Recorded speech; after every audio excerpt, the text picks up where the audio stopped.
ሰላም። እስኪ አንድ ጥያቄ እንጠይቅ። አንድ የጠዋት ጸሎት ቀናችንን ሙሉ በሙሉ የመቀየር ኃይል አለው? ኃይለኛ ነገር ነው። ምስጋና። እስኪ እነዚህን ቃላት አብረን እንስማቸው። ስለ ቀሰቀሰከኝ አመሰግንሃለሁ። ለውድ የሕይወት ስጦታ በጣም ልብ የሚነካ ነው። ይሄ ማለት የጸሎቱን መነሻ ስሜት ይወስነዋል። አስቡት እስኪ ቀኑን በቅሬታ ወይም በጭንቀት ከመጀመር ይልቅ በቃ በሕይወት በመኖራችን ብቻ በሚሰማ ጥልቅ የምስጋና ስሜት መጀመር ማለት ነው።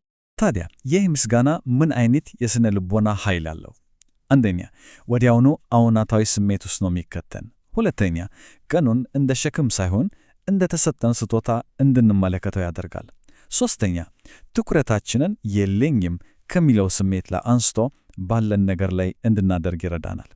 እና አራተኛው ነጥብ ደግሞ ይህ ያልጠፋሁት ባንተ ምሕረት ነው የሚለው ሐሳብ ሕይወት ራሷ በጸጋ የተገኘች ውድ ነገር መሆኗን ያስታውሰናል።